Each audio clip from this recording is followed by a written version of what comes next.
విజయవాడలో హైటెక్ వ్యభిచార గృహంలో వైసీపీ నేత ఎస్టీ కమిషన్ మాజీ సభ్యుడు శంకర్ నాయక్ అడ్డంగా దొరికారు. తరచూ ఈ వ్యభిచార గృహానికి వచ్చి శంకర్ నాయక్ జల్సాలు చేస్తుంటాడు. ఈసారి కూడా అలా వచ్చిన సమయంలో పోలీసులు దాడి చేయడంతో తప్పించుకునే వీలు లేక మంచం కింద దూరారు. గదిలోకి వచ్చిన పోలీసులకు మహిళ మాత్రమే కనిపించడంతో అనుమానం వచ్చి వెతకగా మంచం కింద దాక్కున్న శంకర్ నాయక్ కనిపించాడు.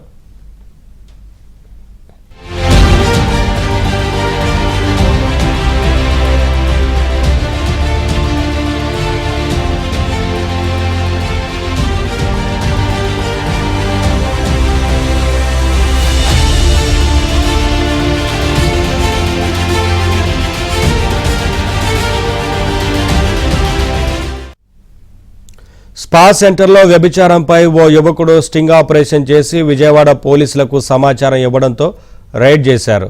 స్పా సెంటర్ నిర్వాహకుడు సహా 10 మంది యువతులు 11 మంది విటులను పోలీసులు అరెస్టు చేశారు. ఢిల్లీ, హిమాచల్ ప్రదేశ్, ఉత్తరప్రదేశ్ నుంచి యువతులను తెచ్చి స్పా సెంటర్ పేరుతో వ్యభిచారం చేస్తున్నట్లు పోలీసులు తెలిపారు.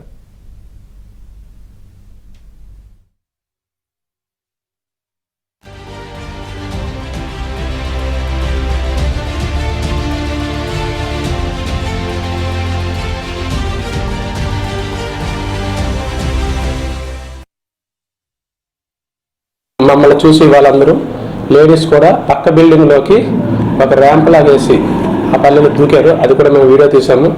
ఆ వాటర్ ట్యాంక్ వెళ్ళి వాటర్ ట్యాంక్ కింద దాక్కున్నారు. వాళ్ళందరూ వీడియో తీసాము. తర్వాత లోపల 11 మంది విటులు ఉన్నారు.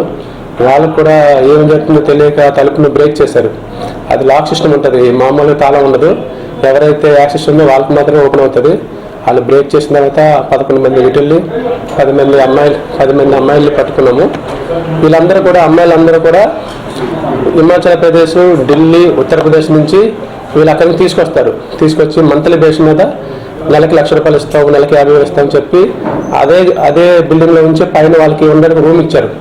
ఆ రూమ్లోనే ఉంటారు. వీళ్ళు బయటికి రారనమాట. వాళ్ళతో అక్కడ ఇల్లీగల్ ప్రాస్టిట్యూషన్ చేస్తున్నారు.